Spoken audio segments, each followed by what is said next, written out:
On en était où? Ah, Perek Bet, on s'est arrêté où? Dans la colonne de gauche, où Mida Tzmit, chez Garman et Moshe. 5e ligne. On est au milieu, on est en plein milieu. Donc on avait parlé d'Anava, non seulement comme catégorie éthique, mais fondamentalement comme catégorie d'intelligence. Et on avait donc expliqué que la Anava comme catégorie de l'intelligence, c'est pas juste, c'est que c'est fondamentalement l'intelligence, dans la mesure où l'essence de l'intelligence, de la chokhma, c'est d'être capable, et peut-être même l'essence humaine, c'est d'être capable d'être concerné par quelque chose qui n'est pas toi. Ça veut dire d'être intéressé. Et je ne sais pas si on avait dit ça ou cette idée-là que le Maral dit dans plusieurs endroits, c'est que l'intéressement modifie l'être. Ça veut dire que la personne. C'est-à-dire que le miracle humain, comme il est fait à Tselem Elohim, et que tout ce qui est en face de Dieu n'est pas Dieu, en définition, puisqu'il a créé, mais qu'il est complètement concerné par Dieu, puisqu'il a été créé par lui, il y a une intimité entre ce qu'il a créé et Dieu. L'homme en Tselem Elohim, quand il a ce mouvement-là d'intérêt, intérêt au sens étymologique, intéresse, c'est-à-dire rentrer dans l'est, dans l'être. D'accord? Ça veut dire être capable de se relier à quelque chose qui, dans les dispositifs actuels de l'existence, ne présente peut-être aucun intérêt, mais elle a cette possibilité d'être concernée par un ailleurs. Cette possibilité d'être concernée par un ailleurs est le secret de l'enrichissement de la personne.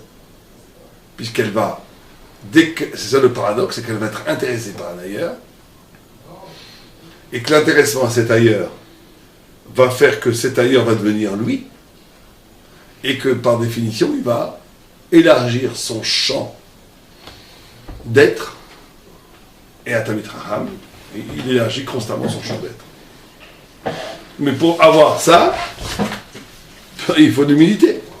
Puisque, qu'est-ce que c'est l'orgueil? C'est d'affirmer la toute-puissance de ce que j'ai face à ce qui m'est étranger, qui est présenté comme un danger. Puisque ce que je ne connais pas me rend ignorant, par définition. Donc, si je ne connais pas, je suis ignorant. Donc, d'accepter son ignorance, donc acte fondamental d'humilité, est la porte ouverte à l'éclaircissement d'intelligence nouvelle. Donc on comprend qu'ici la Hanava n'est pas juste une catégorie éthique-morale, la Hanava est le dispositif non seulement qui ouvre à l'intelligence, mais peut-être qui ouvre à l'essence humaine. À l'essence humaine. Parce que l'humain n'est humain que s'il est capable d'être concerné parce qu'il n'est pas lui. Un animal n'est jamais concerné par quelque chose qui n'est pas lui. L'animalité dans l'humain, le Yetzer Hara, l'animalité qui est dans l'humain, tend à faire que ce que j'ai est un absolu et ce que je n'ai pas est un ennemi. Quand Jean-Paul Sartre disait l'enfer c'est les autres, il disait pas autre chose. Mais lui il n'a pas compris il n'a pas compris les Va'afta l'Eraïcha Kamocha, que l'Eraïcha est le Ra, mais qu'il y a Va'afta. Il n'a pas compris qu'effectivement, l'autre dans son altérité est une menace, c'est l'enfer pour ton autonomie, c'est l'enfer pour ton autonomie, mais c'est la chance d'une connexion de quelque chose qui est ton ennemi, qui te menace dans ton intégrité et dans ta puissance d'être. Donc il y a une sorte d'anéantissement qui permet le renouvellement d'une dimension d'être qui t'était étrangère. Et c'est toujours comme ça. Donc il faut bien comprendre que l'humilité, ouverture d'intelligence, a à faire profondément avec une vision de soi. Vision de soi au sens de comment je construis mon être et mon existence. Donc c'est fondamental. Il y a toujours une part de gava quand on s'intéresse à quelque chose d'autre que nous. C'est vrai que le fait qu'on s'intéresse à cette chose-là, c'est que c'est un rapport quelconque avec nous. On ne peut pas s'intéresser à quelque chose qui est complètement détaché de nous. Si. Le vrai acte de connaissance, c'est d'être concerné par ce qui était étranger. Alors vous allez me dire, comment ça se fait que je suis concerné de ce qui est étranger, comme vous dans votre question. C'est ça, c'est le miracle de l'humain. C'est qu'en réalité, en dernière instance, tout me concerne. Puisque tout concerne la création. Puisque tout est création, pardon. Et que toute création est créée par Dieu, et que je suis fait à l'image de Dieu, tout me concerne. Mais me concerne, dans l'être, il y a plusieurs niveaux. Il y a l'ego, Et l'ego est toujours constitué, pas parce qu'il me concerne en dernière instance, mais ce qui affirme ma puissance actuelle, en première instance, en gros. Donc cette capacité de se relier à quelque chose qui ne me concerne pas en première instance, bien entendu, toujours me concerne en dernière instance. Rien ne m'est étranger. C'est le geste cognitif par excellence qui honore mon humanité faite à l'image de Dieu et qui excède largement toute considération éthique et morale. C'est la base de l'intelligence, la base de la grandeur, la base de la gadloute de l'homme. Pourquoi de l'intelligence De la découverte, etc. Pourquoi de l'intelligence? Parce que, encore une fois... Un goy, il peut être complètement gaftan et ne penser qu'à lui, etc. Mais en même temps être très intelligent. Comment c'est qu'un goy, il peut s'intéresser à énormément de choses? On a toujours dit ça, que c'est pas possible. C'est que celui qui est intelligent, on était à Naples pour attaquer un rive. À un moment donné, il se bloque. Alors, à partir de maintenant, il est idiot. Il n'apprend plus rien. Il ne fait que réaffirmer toujours sa puissance. Il est devenu idiot, mais il a assez de réserve. Mais pour accéder, même le Menouval Ben Torah, sans parler d'un goy, il y a un principe de Menouval Ben Torah. Notre théorie, là c'est pas écrit dans le Vara, mais notre théorie, c'est que le Menouval Ben Torah n'a pas pu naître Menouval. Sinon, il ne serait pas Ben Torah. Pour acquérir la Torah, il faut une part d'innocence, une part de grandeur, une part de noblesse, une part d'élégance, une part d'ouverture, une part d'ahava. Sinon, tu ne pourras jamais acquérir quoi que ce soit, tu es un idiot, tu t'es bloqué. Mais la liberté étant à tout niveau, à un moment donné, quelqu'un a magasiné assez d'humilité, d'initiation, de savoir, pour qu'on commence à lui faire des compliments, on voit que les gens l'écoutent, ils voient qu'il a des idées. Voilà, à ce moment-là, ça commence à se cristalliser autour de lui. Et maintenant, il n'a plus envie d'apprendre. Donc il vient, à ce moment-là, il peut devenir un gava, un bal gava, au point même où ça devient un menouval bereshut Torah. Mais pour entrer dans le reshut Torah, il a dû être un âme. Mais alors, encore une fois, la gava, c'est pas comme on croit. Hein. C'est très fin. Tu as des gens qui sont orgueilleux au niveau de leur image d'eux-mêmes, mais qui sont humbles parce qu'ils ont compris inconsciemment qu'il faut être humble pour comprendre. Il y a des gens qui jouent les grands humbles, qui sont peut-être même humbles, mais qui sont balgava au sens de la pratique cognitive. Parce qu'ils ne veulent pas s'avouer qu'ils connaissent rien. Donc ils sont toujours en train d'affirmer une petite connaissance, pas grand-chose, parce qu'ils ne veulent pas s'annuler. C'est de la gava. Mais la gava, c'est pas monolithique. Tu peux être très, très anap dans ton rapport aux hommes, et très orgueilleux dans ton rapport au savoir. Oui. Tu peux être le contraire. Par exemple, chez les chilonim, c'est comme ça. Ils sont orgueilleux au niveau... un grand professeur chiloni, il est orgueilleux au niveau de son rapport aux hommes, mais il est humble dans son rapport au savoir, etc. Donc c'est beaucoup plus fin. Il y a des couches, il y a des trucs, c'est pas du tout évident. Mais on pose ici un lien fondamental entre l'intelligence et l'humilité. Mais celui qui est orgueilleux par rapport au savoir, mais humble par rapport aux hommes, c'est vrai ou il fait la comédie? Non, c'est possible d'avoir... C'est vrai qu'il ne s'affirme pas. Non, il y a des gens très gentils. Il ne s'affirme pas contre toi. Il aime bien les gens, il est humble. Il a dans la conscience... il a dans la conscience que les gens sont égaux, même que les gens sont sympas, il n'y a pas de problème. Simplement, il a été traumatisé par son père qui l'a traité d'idiot trop souvent, donc il refuse d'être idiot. Donc maintenant, il refuse d'être idiot, maintenant il dit, moi ce que j'ai compris, je compris, pour pas m'embêter. Je sais que c'est ça, alors, il est complètement fermé, le garçon, il ne se comprend pas ça. Moi j'ai connu, quand j'enseignais à des gens qui étaient éminemment compétents, qui ne pouvaient pas apprendre un mot de Gemara. Parce qu'il aurait fallu pour ça qu'ils déstructurisent leur modalité de savoir pour laisser apparaître une nouvelle modalité de ça. Ils ne voulaient pas. Il n'y a rien à faire, ils ne comprenaient rien du tout. Donc un bonhomme qui était dans les 100 gars les plus intelligents d'Amérique, pour te dire. Et il y avait un chauffeur de taxi dans mon chiot qui était 10 fois plus fort que lui. C'était à mourir de rire. Le chauffeur de taxi n'avait pas d'ego par rapport au savoir. Il voulait apprendre. Il s'annulait complètement. Il réfléchissait, il comprenait des informations. L'autre, il fallait toujours que ça passe sur sa soi-disant logique. Il ne comprenait rien, catastrophe. Jusqu'à aujourd'hui, il a du mal à étudier. Donc, c'est comme ça, il faut bien comprendre ça. C'est-à-dire que le geste cognitif, par définition, est un acte d'humilité. Mais il faut bien comprendre que cette humilité, elle est très profonde. Parce qu'elle est liée à l'image de soi. Et tant que l'image de soi est brouillée, tant qu'on se fait des films sur ce qu'on est, tant qu'on sans s'en rendre compte inconsciemment, on joue une soi-disant une honnêteté par rapport à soi-même, mais qui n'est pas une honnêteté, qui est une comédie, mais très profonde. Parce qu'on est en vérité dans la désestime de soi. L'estime de soi, au sens pas de l'ego, mais au sens de la tâche, de l'intrigue, de la quête. Elle est essentielle pour devenir un Talmid Chacham. C'est quelqu'un qui n'a pas l'estime de soi, il a l'estime du regard des autres, il est par définition bloqué pour devenir un Talmid Chacham. Parce qu'il va toujours être dans une façon d'être qui doit épouser ce que les gens attendent de lui. Et il n'a pas cet amour de sa destinée. Un Talmid Chacham, et tu regardes tous les grands Talmid Chacham, c'est extraordinaire de voir ça, combien ils sont autonomes. C'est-à-dire qu'ils sont pas du tout, ils sont dans une attitude où ils ne sont pas du tout liés à ce que les gens pensent d'eux. Et tout ça, bien entendu, est lié à la nava, à l'estime de soi et surtout à un rapport direct à Dieu. Donc on est au cœur même de ce qui va faire qu'une vie réussisse vraiment en termes spirituels, en termes d'absolu, en termes d'éternité. Parce que la vie ici c'est 100 ans, la vie après la mort c'est des milliards d'années. Donc ce qu'il faut réussir c'est la vie qui va être valable. Un homme doit vivre comme un immortel. Ça c'est l'essence même de l'estime de soi. L'estime de soi c'est quand tu es capable de vivre comme un immortel.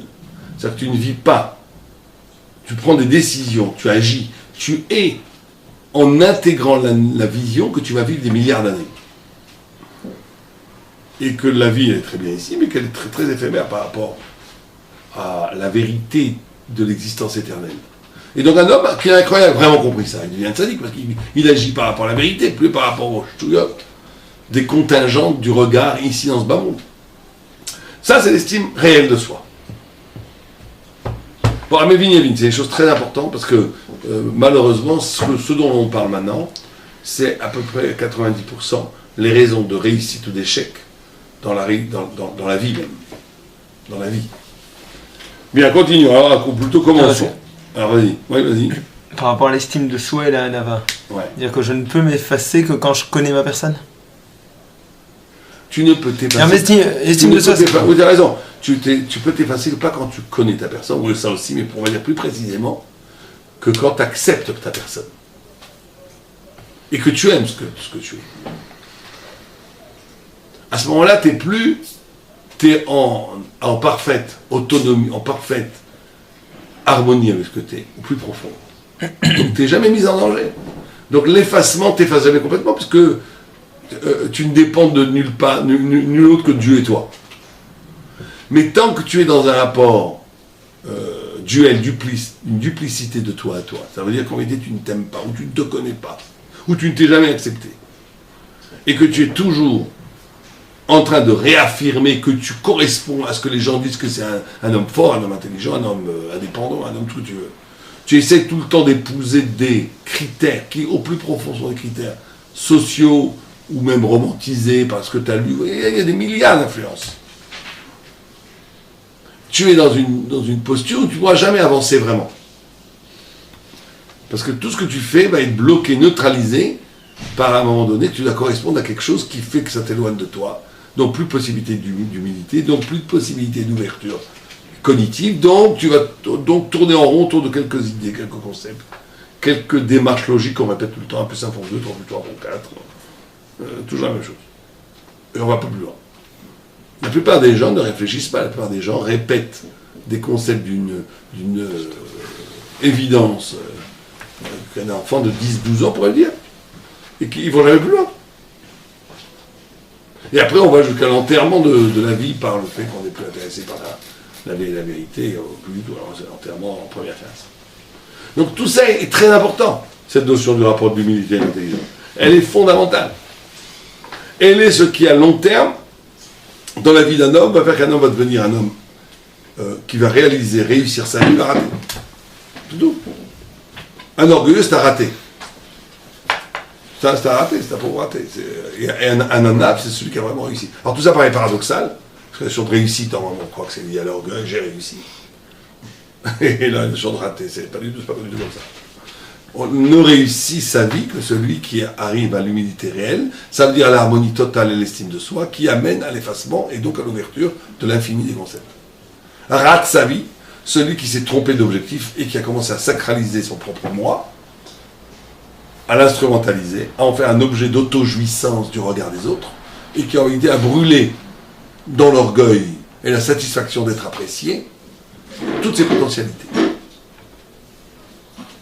Donc on la mort. Ça, il faut bien comprendre ça.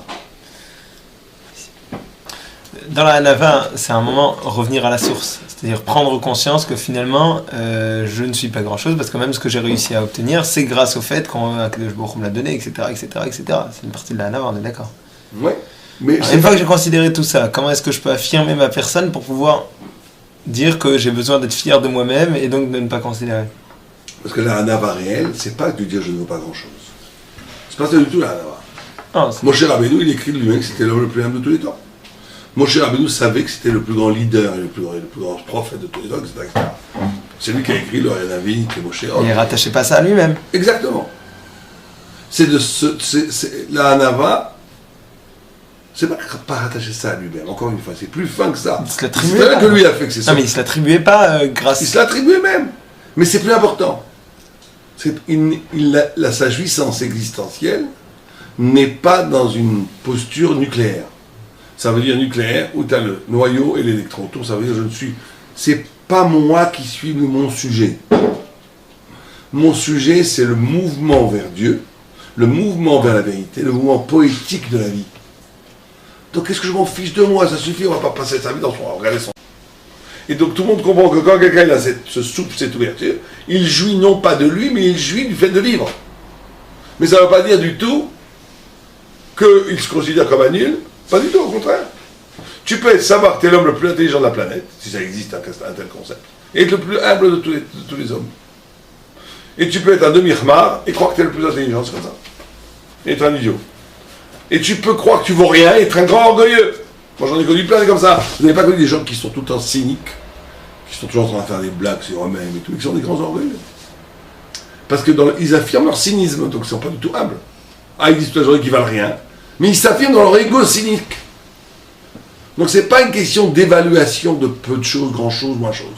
C'est une question d'attitude intime. Où à un moment donné, tu lâches, tu as un dessaisissement. C'est plus toi qui t'intéresse. C'est la quête, l'intrigue, l'aller vers. L'aller vers Dieu, en dernière instance, avant d'aller vers la théorie, vers la vérité.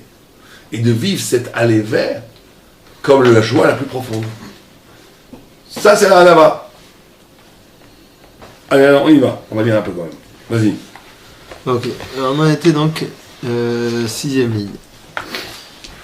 ומידה העצמית שגרמה למשה שהיה מקבל התורה היא הענווה אשר הייתה עמו יותר מעם כל אדם אשר על פני האדמה ולכך זכה לתורה.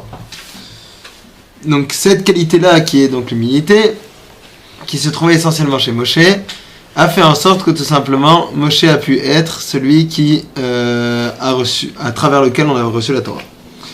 וכמו שאמרו זיכרונם לברכה בהגדה בפרק רבי עקיבא, הואיל ומייתת את עצמך תקרא התורה על שמך, שנאמר זכרו תורת משה עבדי, וכמו שמבואר. Donc comme la Gemara le dit... Tu connais cette Gemara. La Gemara, elle dit là-bas, extraordinaire, Gemara, extraordinaire. Quand on a parlé de cette Gemara avec le Satan? Non. Magnifiquement. C'est une Gemara contre tous les babas. Tous les babas, quand ils disent Gemara, ils doivent aller se cacher. Pourquoi? Parce que n'a pas tous les babas, pas ça, les tous les babas, parce que tous les babas qui croient qu'ils ont un pouvoir. C'est-à-dire que là, on est vraiment dans une Gemara magistrale, puisque le texte nous dit la chose suivante, que quand le Satan est venu voir Dieu, il lui a dit où est la Torah? Il lui a dit, la Torah, elle est chez le fils d'Amram. Il n'a pas dit Moshe, c'est intéressant, le Marsha, tout à fait, il n'a pas dit Moshe.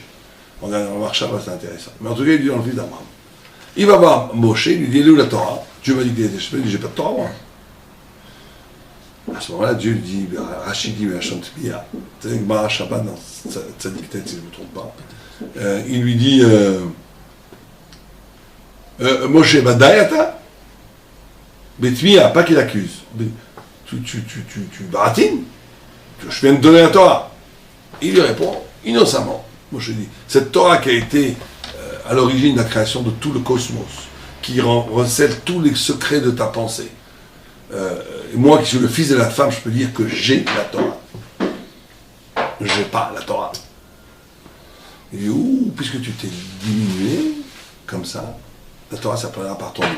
Alors là, encore une fois, quand on prend un midrash comme ça, il ne faut jamais le prendre. On est tout de suite fasciné par le côté conte, le côté histoire qui est sympa, ce qui est sympa, c'est super. Il est humble, le Satan, il s'est fait avoir et tout. Mais bon, c'est bien, mais ça cache le vrai sens. Le vrai sens, c'est quoi? Le vrai sens, c'est quoi, d'après vous? C'est quoi le vrai sens de ce midrash? Par rapport à ce dont on parle. C'est quoi le vrai sens de ce midrash? Il sent qu'il est dépassé par quelque chose. Oui, d'accord, ça c'est sûr. Donc l'approche qu'il a par rapport à ça, c'est qu'à aucun moment... Oui, regardez le sens de ce midrash. Si on dit, je te demandais de résumer le sens de ce midrash. C'est très profond et c'est magnifique. C'est parce que je sais que je ne sais pas que je sais. Puisque Dieu regarde ce qu'il lui dit, parce que tu t'es mémaït, ça veut dire que tu as compris que la Torah était immense. La Torah s'appellera par ton nom. Donc on a ici une nouvelle modalité de possession du savoir qui passe par un dessaisissement de cette possession. C'est magnifique. C'est que vous comprenez, là on rentre dans la notion d'un avat et d'orgueil beaucoup plus fin. L'orgueil, il peut être aussi dans une modalité de connaissance. On a dit que la hanava permettait la connaissance. Mais une connaissance qui permet la hanava ou l'orgueil. Dès que tu es dans une posture de connaissance, où tu es sur le concept, où le concept prend la mesure de ta conscience, où l'idée est modulée par rapport à ton pouvoir cognitif, et que donc tu réduis la vérité à ta conscience. Tu es dans l'orgueil. Pas forcément le mauvais orgueil, encore une fois, hein. On est dans les concepts fins ici. C'est-à-dire qu'on peut être un gars très sympa, pas du tout orgueilleux, mais tu te sens t'en rendre compte, tu es en train de faire un geste orgueilleux là. Tu es en train de réduire la vérité à ta conscience. Et donc quelque part, cette vérité que tu es en train d'apprendre n'est pas à toi. Parce que tu n'as rien, tu n'as que toi. Tu n'as que toi. L'idée que tu manipules n'est que le concept de ce que tu es. Donc tu n'as rien. Tu n'as pas la Torah. Mais quand je suis dans une posture où je ne suis pas sur le concept, où ma conscience ne module pas et ne formate pas les concepts avec lesquels je suis en train de dealer. Oh, je suis dans une posture d'humilité. Ça veut dire que le concept m'excède, me dépasse. C'est-à-dire que le raisonnement de l'infini divin dans les idées est toujours là. D'accord? À ce moment-là, j'ai une conscience dont la texture elle-même est humble. Et donc, à ce moment-là, cette conscience dont la texture elle-même, elle donne l'ouverture à l'infini. Elle donne une shayachout à l'infini. Il n'empêche, la Torah va s'exprimer différemment chez moi que chez vous. Oui, bien sûr, attends, on va voir ça. Mais avant ça, c'est que ton humilité va te permettre de ton incompréhension peut te donner à entendre l'infini de la compréhension. Et là, à ce moment-là, la Torah devient par ton nom. La Torah est à toi. Tu comprends comment, de façon paradoxale, elle devient à toi parce que la Torah est infinie. Donc dès qu'elle devient la mesure de ta finitude dans ta conscience, t'as pas la Torah, t'as tout ce que tu veux, t'as des idées, c'est pas la Torah. Dès que tu es dans une posture où tu comprends que t'as pas compris, cette non-compréhension est la plus haute forme de compréhension. Cette non-compréhension est la plus haute forme de compréhension. Parce qu'elle donne en négatif la possibilité de capter l'écho infini du concept. Et donc à ce moment-là, tu as une acquisition de cet infini, et la Torah s'appelle par ton nom. Alors qu'est-ce que je voulais dire? Donc au final, je vais quand même... je vais adapter la Torah à moi, parce qu'au final, c'est moi qui vais vers la Torah. Mais la Torah, ça dit différemment chez moi que chez vous. Oui, mais ça, après, ça ne contredit pas ce qu'on dit. Après, chaque éclaircissement qu'un individu subjectif, qu'une subjectivité va avoir dans cette posture d'humilité qui va laisser ouvrir une incompréhension, qui sera le signe que tu es en train véritablement de t'ouvrir à l'infini. Ce que tu vas, oui, retirer positivement de cette incompréhension, la compréhension que tu vas retirer de cette compréhension, ce que tu vas quand même comprendre dans ce challenge infini du concept, elle va être différente chez chacun. Mais il n'en reste pas moins que tous les gens qui étudient vraiment vont être obligés de passer par ce passage-là. Et Moshe en est l'incarnation absolue. Donc Moshe, c'est pas juste là du baratin humble, qu'il a dit, tu m'as la Torah, tu m'as donné la Torah, je suis rien du tout, je ne suis rien, ah bravo, t'es tellement humble, c'est magnifique. C'est pas ça. C'est que Moshe, c'est au contraire. Il dit, mais si je dis que je comprends, j'ai rien compris, je suis pas un idiot. Je vais pas me faire avoir par le Satan. Le Satan, c'est ça le Satan, la tentation. Oh Moshe, t'as la Torah, c'est toi là. Tu vas te détendre, tu es le plus grand des babas. Tu détiens le pouvoir des pouvoirs, tu détiens la parole de Dieu, tu n'es pas la baguette magique, tu peux tout faire. Mais il y a un Kinyan Torah, on dit. Ouais, mais le Kinyan Torah passe par ce dékinyan, encore une fois. Et donc c'est un shlav d'intronisation. Le Kinyan Torah, c'est un mimélé. C'est de la Kabbalah. C'est Kabbalah, tu reçois, comme dit la Rabbi Yisraël Shecharim. Alors Moshe il n'avait pas fait ce Kinyan? Non, ce Kinyan ne jamais l'affirmer, quoi. Que mimélé. Il se fait que par conséquent. Il n'est jamais. Alors il est toujours. Et à quel niveau que tu sois, tu n'as jamais la Torah. Positivement, je veux dire. Alors qu'est-ce que j'ai? Tu as ce que la Torah. Une partie de la révélation de la Torah, qui n'est pas toute la Torah, qui vient de ce que tu as pu comprendre de ton incompréhension. Et donc il te reste des résidus de compréhension. Des résidus de compréhension qui sont des résidus d'incompréhension. C'est comme ça qu'il y a un brit, un lien entre l'infini et le fini, entre la conscience finie de l'humain et la révélation.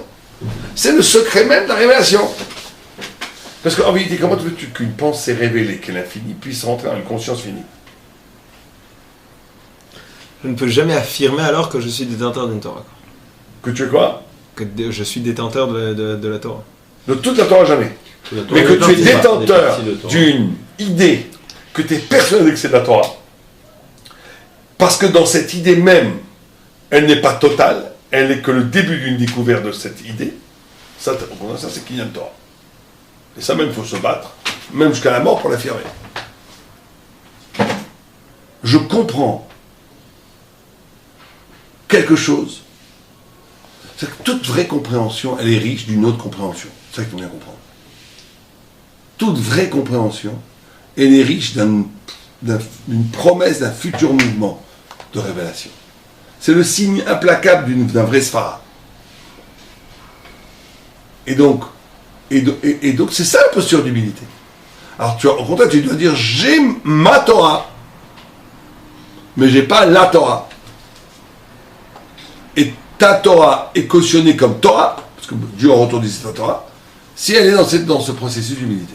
Donc ici, on est dans des choses très importantes, fondamentales. Au final, comment la Torah elle a pu dire Moshe? Comment? Comment Dieu il a pu dire Torah de Moshe alors au final? Parce que c'est suffisant pour un homme. C'est suffisant pour un homme de savoir qu'il n'a pas tout compris pour avoir un niveau de compréhension de Torah de Moshe. C'est-à-dire que si tu n'as pas tout compris, tu as compris. Tu n'as pas tout compris, tu as compris la Torah. Tu as compris ce que c'est la Torah. C'est ta Torah, hein, c'est le Seder. Tu es dans la bonne position. Pendant, continue à apprendre toute ta vie. Mais tu as compris que c'est beaucoup plus grand que toi. Tu as compris que ta conscience, elle a un problème avec l'infini. Tu as compris que tu es obligé de t'effacer. Et tu as compris tout ça. C'est ta Torah. La Torah est à toi. Elle est pour toi, la Torah. Torah de Moshe. Mais dès que tu arrives comme un baba, j'ai quand je vais vous donner la solution, je suis la science infuse. C'est des rigolos, ces gens-là, c'est des dangers publics. Pourquoi? Parce qu'ils sont en train d'instrumentaliser. Ils sont en train de rendre. C'est la sorcellerie. C'est comme les goïms. C'est la bonne presque. C'est-à-dire que c'est une instrumentalisation de la spiritualité au service d'un pouvoir humain. C'est le contraire de la Torah. Il n'y a pas plus contraire de la Torah. Le Tony Lapide à côté d'eux, c'est des taniqués. Je dis pas tous les babas, hein, je dis ceux qui sont comme ça, qui sont la plupart des grands ignorants, qui se instrumentalisent la Torah pour affirmer une puissance. Il n'y a rien de pire. C'est vraiment dit que tout celui qui dit que j'ai toute la Torah, la Torah est non. Les dieux. Oui, c'est un autre texte. Donc on voit combien les midotes, la Hanava et la Torah, et le Kinyan Torah, tout ça est incroyablement lié. Pour ça que j'ai capable de venir voir la Torah, mi-naissance. C'est impossible, comme Dieu qui soit riche de Torah. Alors continuons. Ok. אומר רובין, אצל לא בשמיימי לא בגסה הרוחי, שאין התורה שייכות כלל לגז רוח, שהוא בעל מידה גשמית. La Gemara d'Aïrovin dit aussi, À propos du pasuk qui dit que la Torah ne se trouve pas dans le ciel, qu'elle ne se trouve pas chez les personnes qui sont hautaines. She'en la Torah sheichut klal le gazruach sheu ba'al midah gashmit, parce que toute personne hautaine est donc propriétaire sera donc dotée d'un mauvais penchant qui sera matériel et donc qui bloquera la Torah. M'raya lazé qui lachon gasut moré à la avut ve gasut ve avut ou les gashem. D'ailleurs, dans le terme même de gasser à rouach, on retrouve le mot gasut. Gas, c'est une certaine forme d'épaisseur, de lourdeur comme ça, qui bien évidemment ramène au matériel. Voilà. Alors là, c'est intéressant parce qu'il met en relation l'orgueil, la matière et le ciel. Comment vous comprenez cette relation? L'obé shamaimi. C'est souvent, il est hautain. Il est hautain. Ouais. Alors, pourquoi le hautain est lié à la matière?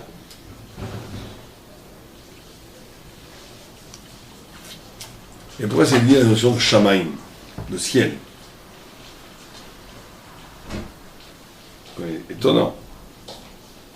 On aurait dit une l'aube et bigdali.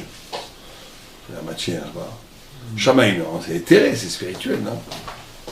Et pourquoi est-ce qu'il dit, et quel rapport entre l'orgueil et la matière? C'est à part ça. Hein? Comment? Qu'on s'affirme sa puissance. Oui, mais il y a un autre bar, moi je fais des corrections avec qui dit une chose extraordinaire, qui dit parce que la spiritualité n'est pas shoot. On revient très souvent sur ça. Elle est toujours pas shoot. Elle est elle est pas composite, elle n'est pas.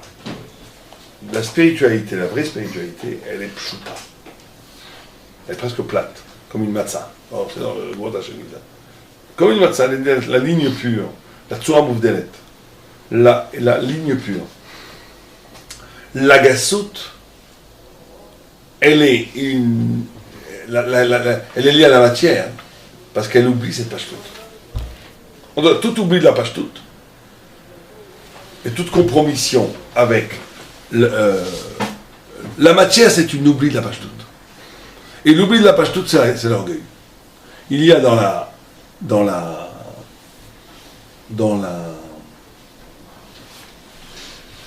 spiritualité quelque chose de très simple que l'orgueil fait oublier. Très simple. Et la notion de shamaim, c'est ça. C'est que shamaim, à un moment donné, ça peut être le grand piège, parce que ça devient compliqué, ça devient élaboré, ça devient composite. Ça devient qu'il faut aller très haut, et tout ça, à un moment donné, peut rentrer dans la logique de la matière, et donc de l'orgueil. Bon, ça c'est, derrière c'est un autre baral, donc Vorat Hashem. Allez, continuons. Ve'od Geshem. ועוד, הגשם יש לו רחקים מוגבלים. וזהו מידת גז רוח שהוא מגביל עצמו וכך גדול הוא. לכך אין ראוי מידה זאת על התורה שהיא שכלית ולא ייכנס לשכל בגדר הגבול אשר הגבול הוא שייך על הדבר הגשמי. Toute chose qui a de la matière a bien évidemment des limites.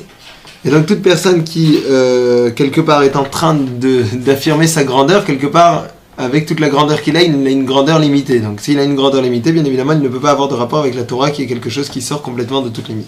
C'est ce qu'on disait, la page toute. C'est-à-dire qu'à un moment donné, l'orgueil donne des dimensions, même des dimensions hyperbolées, même des dimensions... mais tu es dans un autre monde, tu es ton rapport avec la Torah. La Torah est dans une sorte de page toute, elle n'est pas là-dedans. Elle n'est pas dans l'affirmation de dimension. Donc tu perds contact avec une dimension spirituelle et conceptuelle qui n'obéit pas à ces mêmes règles de grandeur, de limite, de coefficient que sont l'expérience de l'orgueil. Ok, vas-y. Okay. וזה שאמר מהמים מניחים הגבוה והולכים למקום נמוך, פירוש כמו שתראי התפשטות המים לכל צד תמיד ואין למים גדר וגבול, לא כמו הגשם שמתפשט כפי גודלו, אבל המים הם הולכים ומתפשטים תמיד מבלי גבול כולל, ולפיכך מניחים כלל, ולפיכך מניחים המים במקום גבוה והולכים למקום נמוך, שמקום הגבוה יש לו גבול שהוא מוגבל בשטח שלו, והמים מניחים במקום גבוה שיש לו גבול והולכים למקום נמוך שלא יוגבל. לכן התורה שהיא שכלית ואין גבולה, לכך מנחת מקום הגבוה היינו גס הרוח שמגביל עצמו שכל כך הוא גדול, והולכת למקום נמוך הם שפלי רוח בעלי ענווה שהם מגבילים עצמם ואין מחשיבים עצמם לכלום, כאילו הם אינם דבר מוגבל ומבנה כך נמצאת התורה אצלם. ואין אצל ולא כל המרבה בסחורה מחכים ושם פירשנו. C'est-à-dire qu'ici il explique quelque chose de très intéressant parce que l'eau, de la même façon que lorsqu'elle on pourrait dire, elle s'éparpille, elle se déplace, elle s'éparpille, c'est vraiment, elle part dans tous les sens, c'est-à-dire qu'elle n'est bloquée par aucune limite. Elle peut aller dans tous les sens. C'est pour ça que l'eau qui se trouve dans un point haut, à savoir dans probablement une sorte d'ustensile, elle est bloquée. Et après, elle va descendre vers le bas, à savoir essayer de s'étendre au maximum sans aucune limite. Et donc la même chose, c'est pour ça que la Torah, on compare la Torah à l'eau, parce que tout simplement la Torah aussi est quelque chose qui sort complètement du cadre et qui ne peut être limité, à l'inverse de ce Gassarouach, encore une fois, qui lui, avec toute la grandeur qu'il a, est une grandeur limitée. Vas-y, très bien. Ok. כבר בארנו בנתיב הענבה, כי הענבה יש בה מידת פשיטות, כי אין מחשיב עצמו לדבר כי זהו עצם הענבה. Donc la hanava c'est, comme vous avez dit, la pashtout, c'est-à-dire qu'il ne se considère comme rien du tout. Ce qu'il dit ici, c'est qu'en te considérant comme rien, tu peux être tout. Tu es lié à tout. C'est ça la pashtout. De quoi tu ne te limites pas? Tu ne te limites pas. Donc tes propres prisons et tes propres frontières, ton propre ennemi, c'est toi-même. C'est toi-même, c'est l'existence liée à l'affirmation de soi, donc l'orgueil, qui te met dans un monde où tu es limité par toi-même. Dès que tu arrives dans cet anava, tout s'ouvre. Tout devient pachout. Tu rentres, tu es dans l'éclat universel des choses. Tu n'es plus dans la limite de toi. C'est ce qu'il appelle la pashtout, c'est la pshitout ou la pashtout qu'il appelle là-bas. En gros, dire que je suis tout petit, c'est pas forcément de la hanava. Non, bien sûr. Parce que c'est encore une fois, tu te définis comme un petit. La hanava, c'est un dessaisissement d'une... Comment on a expliqué déjà, c'est un dessaisissement d'une posture existentielle où tu es le centre de ta vie. Mais si le centre de ta vie, c'est ta petitesse, t'es pas dans la hanava. Bien entendu, au contraire. La hanava, c'est au contraire quelque chose d'immense. Puisque tu n'es plus toi, mais t'es tout. Pas tout en tant que limite, d'affirmation, mais tout comme une page, tout est... on va dire ce qu'il a dit, on a expliqué. Continuons. Ok. On a expliqué au début. ולפיכך, אין התורה שהוא שכל פשוט, אוקיי? ולפיכך, אין התורה שהוא שכל פשוט ראוי לעמוד בו רק במי שהוא פשוט. ואין מחשיב עצמו לדבר, וזה גדר הפשיטות אשר הוא ראוי אל השכל. C'est pour ça que la Torah ne peut rester que chez une personne qui justement se considère comme... se considère avec la pshitout, c'est-à-dire qui sort complètement de tout cadre, comme vous venez de dire, que ce soit dans la grandeur ou dans la petitesse. Le dépouillement, la simplicité du dépouillement. וזה שאמר אחר כך, מה היינו שלושה משקים אין נשמרים ממילא בפחות שבכלים, ורצינו לומר כי אלו משקים השנוי בהם בקלות מאוד, ולפיכך צריך להם לפחות שבכלים, כמו כלי חרס אינו פועל במשקים מצד הפשיטות. אבל הכסף והזהב משנה את המשקה, וזהו מפני שאין הכסף והזהב פשוט כמו שהוא פשוט פחות שבכלים, ולכך משנה את המשקה. Tout ustensile, c'est pour ça qu'on avait donc comparé la Torah avec ces trois boissons, à savoir l'huile, l'eau et le vin, parce que tout simplement, ils ne peuvent être... Le lait. Ouais. Pas l'huile, elle ne change pas. Pas l'huile. L'eau aussi, ça ne change pas sa chose. Il y a un goût quand tu vois dans un cosse en argent, tout de suite il y a un goût. L'eau est très sensible.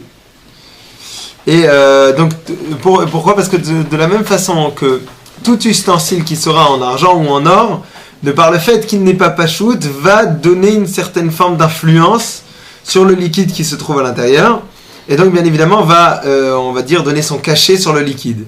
Alors que le pachot shebekelim, qui sera donc l'ustensile le plus simple qui se rapproche du pachout, va laisser le liquide qui se trouve à l'intérieur dans presque son état, on va dire, originel, et va le laisser complètement intact et le laisser donc aller au-delà de toutes ces... Donc ça c'est fondamental. Ça veut dire qu'ici on est confronté à une dualité qui est les concepts, les idées, la vérité, la Torah et ta conscience. Donc si la conscience qui est l'instrument qui saisit la vérité est en or, en argent, s'affirme, prend les couleurs de la matière, elle va complètement dénaturer le concept que tu vas enregistrer. Et moins tu vas être dans un dépouillement de l'affirmation de ton être à toi, de la conscience, plus tu vas pouvoir avoir la possibilité de t'identifier à la lumière de la vérité elle-même. Donc on est ici dans le cœur même de l'accès au concept, à l'idée, à la vérité et à la lumière. C'est que dès que tu es dès que ta conscience, la conscience de toi, la conscience de ce que tu fais, est en argent et en or, ça veut dire qu'il brille, ça veut dire que tu es dans le monde où toi, ou quelque part, à un certain niveau, c'est toi qui t'intéresses à toi-même. C'est pas simplement que tu vas te couper, comme on a dit tout à l'heure, à l'ouverture de la lumière. C'est que même si par un effet, quand même, parce qu'il y a un peu d'en avant toi, un peu d'intérêt, tu vas quand même vouloir, tu vas faire rentrer cette lumière. Tu vas réfléchir. Il y a des gens on a dit, on n'est pas tout noir, tout blanc. Mais si le côté orgueilleux qui est en toi, ça veut dire l'affirmation de ta conscience comme quelque chose de central, donc qui brille, donc qui est important, elle va dénaturer complètement ce que tu as pu faire laisser, ce que ta part d'humilité a pu laisser entrer en toi. Et plus tu vas être dans un dessaisissement, désintéressement de l'ego, de ta toute-puissance, et tu vas être complètement pachoute, plus tu vas être en phase avec l'intimité, la pureté de la lumière. Et donc plus ta vie va changer, et plus ton intelligence va étinceler, plus tu vas arriver à la vérité de la vérité. Donc ici on est dans un jeu très très difficile, parce que c'est pas juste une question de... On a dit dans un premier temps que l'intelligence ne pouvait rentrer que si tu étais intéressé par l'ailleurs, c'est sûr. Mais ce qui est intéressé par l'ailleurs est lui-même affirmatif d'une nature qui devient cardinale au même degré que ce que tu es, tu vas dénaturer ce que tu vas apprendre. C'est-à-dire que je peux jamais avoir un style de Torah bien précis, bien particulier à moi. Ce style se passe au contraire. Se passe, mais c'est une surprise. C'est-à-dire qu'au contraire, il se passe véritablement quand tu arrives à ce dessaisissement. Et l'avenir de l'affaire, tous les grands artistes disent ça. Ils te disent à un moment donné qu'ils arrivent dans la musique ou dans l'exercice du jeu ou de la peinture, que ça sort que quand ils ont complètement oublié leur maîtrise, leur force, ce qu'ils ont appris pendant des années. Parce que c'est la structure humaine, elle est comme ça. Eux, c'est dans des ch'touillottes. Mais ça peut arriver. Qu'à un moment donné, ils oublient ce qu'ils connaissent. Ils sont arrivés à ça parce qu'ils se connaissent, bien entendu. La maîtrise a fait qu'ils sont arrivés à un certain niveau. À un moment donné, c'est la musique qui apparaît en eux. C'est plus eux. Donc c'est parce qu'ils deviennent le contenant transparent de la musique. C'est des moments exceptionnels dans la vie d'un musicien. L'avenir de la c'est pareil pour toi. Parce qu'en réalité, on a la même structure. Que tu as le contenu et le contenant. Le contenant, c'est toi. Le contenu, c'est la vérité. La musique, pour lui, c'est la musique. Pour nous, c'est la Torah. À un moment donné, il va y avoir un conflit d'intérêt entre le contenu et le contenant. Donc, à ce moment-là, pour que le contenant fasse véritablement apparaître dans toute sa splendeur le contenu, il faut que le contenant soit le plus pachoute possible, le plus oublié de lui-même. Et dès qu'il n'est pas oublié de lui-même, comme de l'or et de l'argent, il dénature le contenant. C'est très simple. Continuons, finissons par וכך התורה גם כן אינה עומדת אליו במי שדעתו שפלה, כי כאשר דעתו שפלה יש לו מידת הפשיטות, donc toute personne qui aura cette forme d'humilité se rapprochera de la pshitout, de la simplicité. ואם אין דעתו שפלה לא תעמוד עמו התורה השכלית. וכן, מה שאמר וסמוך חוכמה מפוארת בכלי מכוער. Donc dans l'histoire qu'on avait avec Rabbi Yoshua, avec la fille de l'empereur qui lui disait comment une sagesse pareille, puis peut-être elle conservée dans un corps aussi laid. כל עניין זה כי כל עוד שהאדם יש לו מידת הפשיטות ביותר, ראוי שיקבל השכל הפשוט. Parce que plus on se rapproche donc de cette pshitout, plus on va pouvoir recevoir cette Torah qui ne peut se conserver que dans cette pshitout. וכאן שלוש המשקים נפסלים בהיסח הדעת, רוצה לומר, המשקה הוא דבר דק מאוד ומפני זה קל להיות נפסל וצריכים שמירה. Une boisson est quelque chose qui peut se perdre très rapidement. וכאן התורה שהיא אצל האדם לדקות השכל אשר אין לו שייכות אל האדם, אשר הוא בעל גוף גשמי. בהיסח הדעת הוא נפסל ומסתלק מן האדם ולכך צריכים שמירה ביותר. De la même façon, cette Torah-là, qui ne peut accepter d'être dans une certaine forme de matérialité, si à un moment j'oublie donc de ma recherche vers cette simplicité, je vais tomber automatiquement dans la matérialité qui va bloquer la Torah. Velouch le Ça, Shamashkim. c'est très important, parce qu'il dit en vérité que la Torah est tellement étrangère à l'homme dans sa matérialité, que très rapidement, même si tu comprends que ça peut très vite se renverser dans des idées, dans des concepts qui vont être banalisés. Très rapidement. Entre la découverte d'une vraie idée et sa formulation qui devient une chose complètement banale, c'est des questions de fractions de secondes et de fractions d'exercice intellectuel. Parce que comme la Torah, dans sa vérité, est tellement éloignée de l'homme, pour l'atteindre, il faut être dans un exercice très fin. Tu ne peux pas affirmer des idées de Torah avec des gros sabots. C'est pas possible. D'où l'utilité de la langue douce quand on étudie la Gemara et tout. Tu es obligé de passer par une finesse constamment soutenue pour rester au niveau de cette dakout de la Torah. Et dès que par fatigue, par paresse et par habitude, tu renvoies les concepts dans ce que tu connais déjà, tu remets les concepts dans les fargons des clichés, de la pensée banale, tu détruis la Torah. Ça arrive très souvent, ça. Alors, tu essaies d'expliquer un concept. Ça nous arrive à nous. Très intéressant, très profond que le marais. Et on va dire, oui, ça veut dire qu'il faut être moral. On va te sortir un truc complètement banal. Qui n'est pas ça, bien entendu. Mais cette phrase, elle ressemble à ça. Il n'y a rien qui ressemble de plus à un faux billet qu'un vrai billet. C'est un faux billet de banque, c'est ce qui ressemble le plus à un vrai billet de banque, d'accord. Donc, une idée banalisante de la Torah, elle ressemble à la Torah, mais c'est pas la Torah. Donc c'est très compliqué, parce que dès que tu perds cette dakout, cette recherche, cette intensité de ne pas refaire tomber le concept dans l'exercice banal de l'être, il retombe automatiquement, c'est naturel. La simplicité, c'est pas forcément la banalité. Pas la simplicité. Quand on dit la simplicité, c'est très important la simplicité, mais la simplicité, elle doit être du côté de l'idée, pas du côté de toi. C'est l'idée qui est simple, qui est pas chouette, qui est vraie. Mais toi, quand tu répètes, je sais pas, il faudrait que je trouve un exemple, je n'ai pas l'exemple dans la tête, mais il y a plein d'exemples comme ça. Tu répètes ce que tout le monde dit, qui est bien entendu pas la vérité. Tu étouffes la révélation qui est dans cette idée. Et pourtant, tu es tout près. Tu es tout près. Tu dis pratiquement, c'est pas faux ce que tu dis. C'est pas faux du tout. Mais c'est pas ça. C'est à côté de la plaque complètement. Pourquoi ? Parce que sans t'en rendre compte, tu as banalisé. Quand tu banalises, c'est quoi banaliser ? C'est encore une question d'orgueil. C'est qu'en réalité, tu comprends rien. Mais tu n'as pas envie de le comprendre. Tu te rassures en disant oui, c'est ça. Mais je savais déjà. Mais tu as complètement détruit la possibilité de la révélation. Tu peux imaginer qu'il va y avoir quelque chose de nouveau, quoi. Ce mouvement-là de comprendre, ce déniaisement de la pensée, ce déniaisement, ne pas être nié, ne pas être dans les gros sabots de l'idée toute faite, ça demande une humilité incroyable. Parce que ça t'oblige à tout le temps de te remettre en question, de retravailler, d'affiner. Et c'est pas possible si tu refais toujours, tu réaffirmes dans ce que tu as entendu, de nouveau, tu le reformules avec des idées que tu connaissais déjà. Là, tu détruis. Là, on est dans la Sierradas. On est dans le lait qui a tourné. Le lait qui a tourné dans le verre d'argent. En même temps, tout se rejoint dans la Torah. Oui. Donc, à un moment, on va forcément arriver à retrouver ce qu'on a étudié autre part dans ici. Dans le nouveau, tu trouveras quelque chose. Bien entendu. Mais si c'est que tu as étudié autre part, qui était lui-même une étude qui s'arrachait à la pensée commune.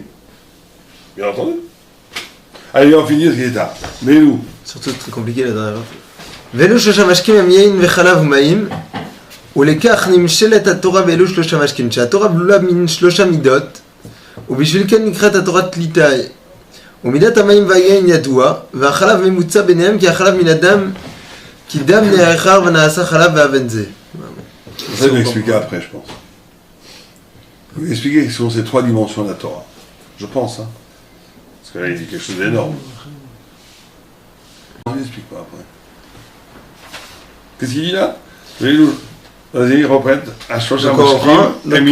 La Torah, voilà. לא ללמאים, ולקרנים שלה התורה בהילוש שלושה משקים.